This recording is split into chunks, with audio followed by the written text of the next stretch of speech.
Texas A&M season comes to an end here in the first round of the college football playoff, 10-3, a loss to Miami. Tough pill to swallow for Aggie fans with all the momentum and everything of this season. An 11-0 start, kind of tailing off a little bit at the end.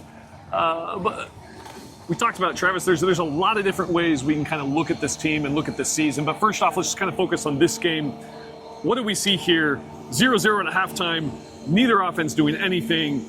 Changed a little bit in the second half, and you get one touchdown in this whole game. Yeah, exactly. It was the first college football playoff game ever to be 0-0 at the halftime. A lot of people don't want a whole lot of SEC bias in the college football playoff. This looked like a Big Ten game out here with all of just minus the cold weather. We talked about one of the big matchups in the game was Miami's defensive front versus A&M's offensive line. An offensive line that from the get-go, when we were at SEC Media Days in Atlanta, we're saying that they thought they could be a Joe Moore winning offensive line. And this is the first game where really they struggled. They couldn't establish the run. They let 7 sacks. Yeah, some of those were because, like Klein said, where they were in third and long situations. They were in passing downs that are prone to those kind of outcomes. But that offensive line just failed A&M today in their ability to run the offense. And that even included the very first drive of the game when they're motoring down the field. They're going to go for it on 4th and short, and they take a false start penalty that pushes them back to where they have to punt. It just looked like a different A&M offense, but it kind of looked like an A&M offense that was a continuation of what we saw in Austin. So, okay, was this a different A&M offense we saw, or was it an A&M offense that faced defenses and teams that just aren't as good as Texas and Miami?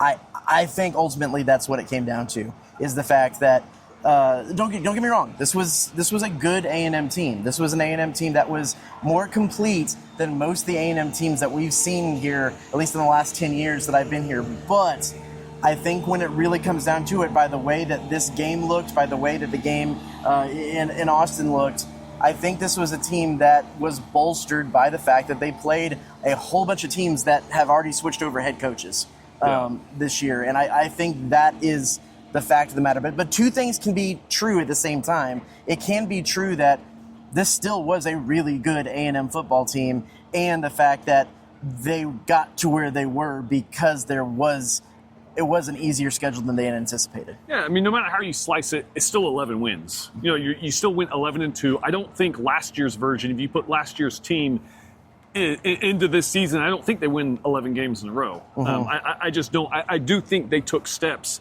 Now, Mike Elko is convinced, and of course, that he sees the trajectory. Mm-hmm. You go from 8 wins, you go to 11. Now, does that mean because you made it to the playoff?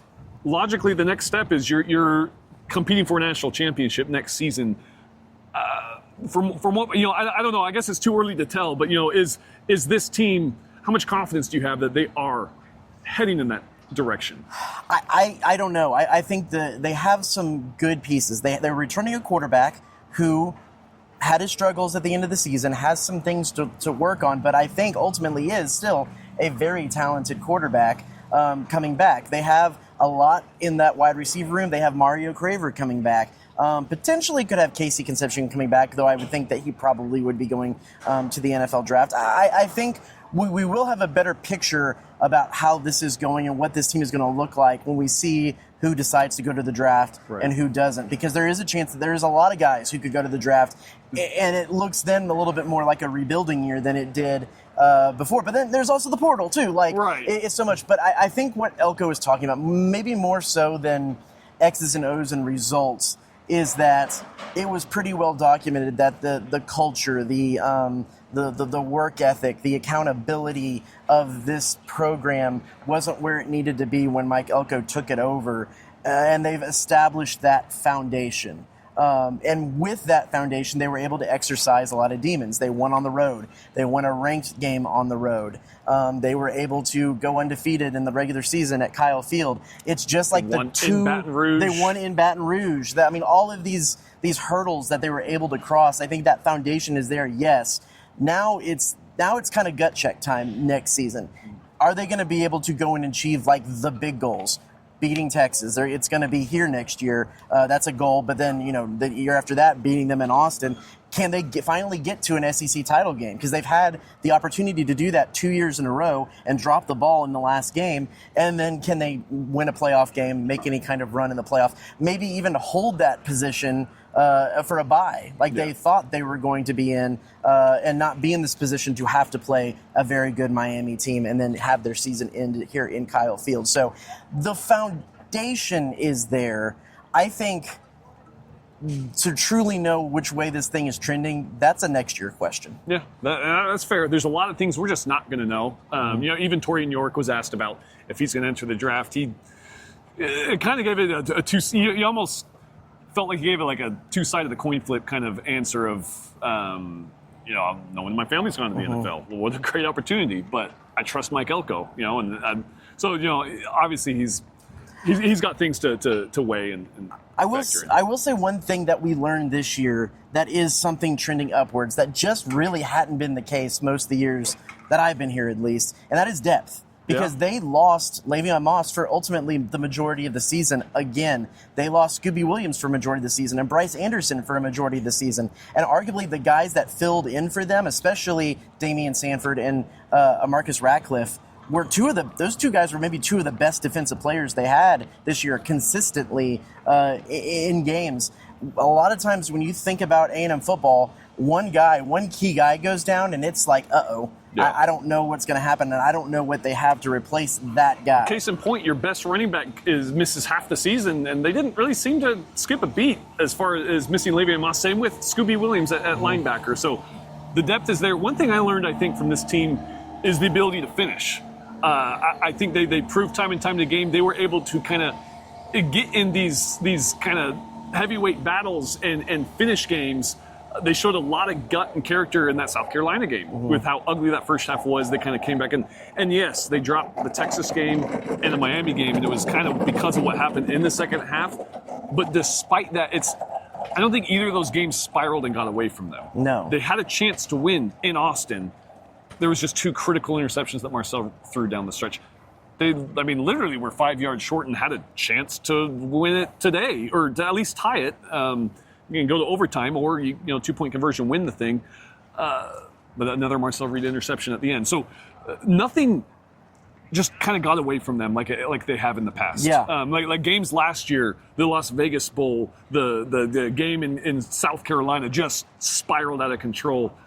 Nothing ever spiraled out of control with this A&M team, I thought. How do you judge Marcel Reed this season? Because I think that's the next big question, right, considering that he is coming back and he's presumably going to be the starter. Things are going to be built very much around him. So, I would start by posing the question, can you win a national championship with Marcel Reed as your quarterback?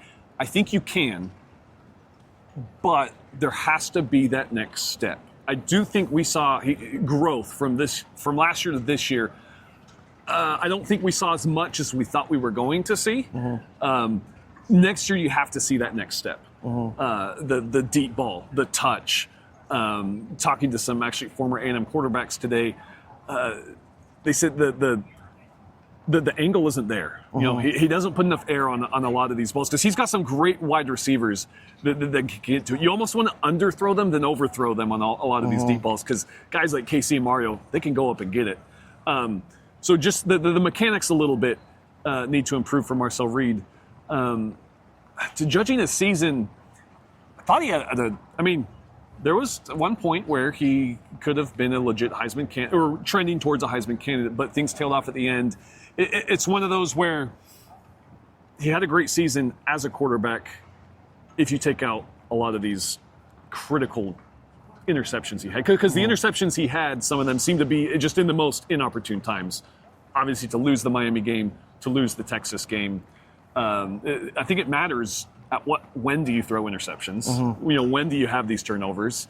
And as clutch as he's been this season, it was almost the complete opposite of the other times I saw. So I think what I said at the beginning of the season is that for this team, and I think at the beginning of the season we were thinking to make the college football playoff, and here we are. Yeah. Marcel Reed didn't need to be elite; he needed to be a game manager, and through most of the season, that was true. He did not turn the ball over. It really was in those last three Power 5 games that he had some real trouble with turning the ball over. He wasn't managing the game. Now, in the South Carolina game in the second half, he went otherworldly and he was elite. Some of the best ball I think I've ever seen him play. Right, to be able to have them come back and win that game.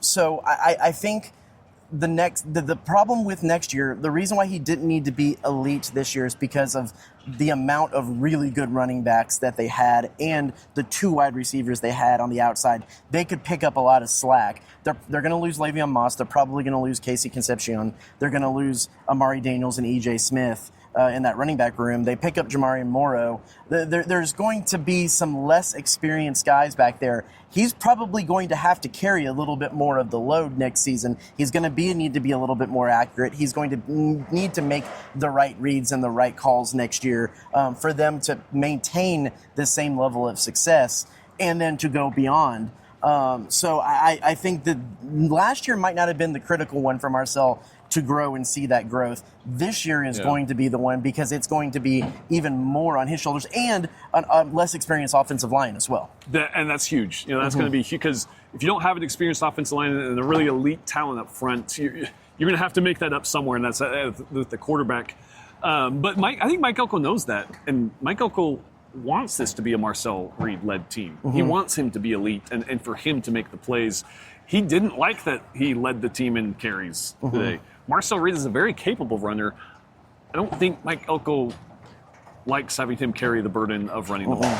He wants him to be a passer, which is, the way they started the game, they started doing some quarterback draws and said, well, we haven't really seen that in a little bit, but I thought it was working, at least at the time. They did a really good job of spying him in the second half, too. That's fair. That's fair. But I don't know. Maybe there's a balance there, but I think you got to learn how to use both because Marcel Reed can be very dangerous with his legs. But again, Mike wants his arm to be what beats teams. And then the other big question they have to answer is the kicking game, and they have 2 guys. I believe both guys are graduating. I know for sure Randy Bond is.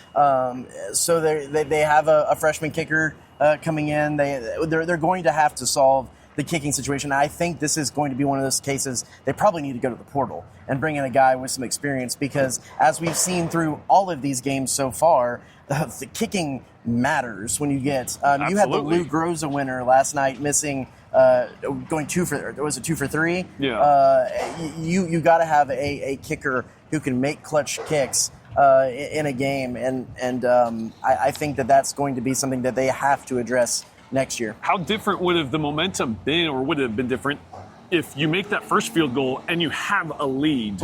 You're not playing 0-0. You're not playing down 3-0. You're in a 3-0. You have some wiggle room, I guess. After they kicked that field goal, it really did feel like A&M was behind 20-0.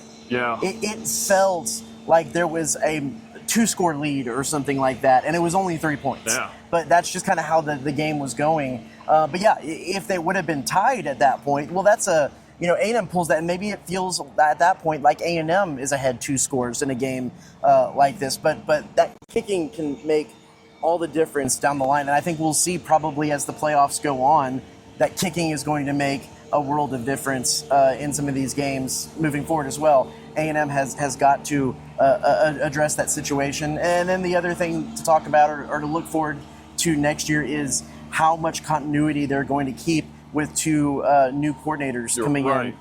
One of which Holman Wiggins is first time being a coordinator. Right, and we'll see kind of early in the season, is that going to affect them at all? You want the continuity from this year, but is 2 new coordinators, are there going to be some growing pains there? Well, I guess basically what we're saying is we're not going to learn anything until next year, right? Right. Well, let's close it out with this. Because I think this is the ultimate question, and it's going to be a question of the column that I try to write after this. In your mind, was this season a success? My gut feeling says yes. Because I thought at the beginning of the season they would be improved, but the record might not show it. I honestly saw 8-9 wins. The fact that they got to 11 wins, the fact that they got to the college football playoff, I would say is a success. Granted, the more success you have, the bigger expectations. They had higher aspirations than just being a first-round college football playoff team. They obviously didn't get past that. But if you take the season as a whole, I would call it a success. I mean, I'll admit that in my predictions at the beginning, I had them going 8-4, and I said they're 8-4 until they prove otherwise, and they absolutely proved otherwise this season. I think when we go back and really look at the season, you'll look and see they were 11-1 in the season because of the quality of competition that they played during conference play. And they probably would have taken some more losses had it been a little bit of a different situation. But I do think that you can't change the rules of the game halfway through. When you look at the beginning of the season to where this was, making the playoff was pretty much the goal. Right. I think the one asterisk in there is, I think we saw them, especially as the season developed, going to play for an SEC title as well, and that didn't happen. And that might be, maybe in a weird way, the bitter taste in the mouth. Not getting to the title or not SEC getting it, title not game. playing for the SEC title than this, which then ties into not beating Texas. I think that stretch right there might be the thing that was the least successful about this season, because you ultimately can say in year 2 of Mike Elko, they made the playoff. You can't scoff at that. No. So success, but man, they really need to get to one of those SEC title games sometime soon. Yeah, and to that point, I guess that little caveat is the way last year ended and that kind of bitter taste for Aggies. While different this year, we kind of saw the same thing. It's kind of the same, yeah. It's kind of the same. Yeah. With better record and better results, I guess, ultimately. But we'll see how they tackle the offseason, I guess, and where they come on top of that. But again, 10-3. Very low scoring game. I don't think anyone predicted a non-touchdown game out of Texas A&M. But here we are, made the college football playoff here at Kyle Field. Miami moving on to the Cotton Bowl to take on Ohio State in the next round, and we'll see where the team goes from here. But for now, reporting from Kyle Field for Travis Brown, I'm Tyler Shaw.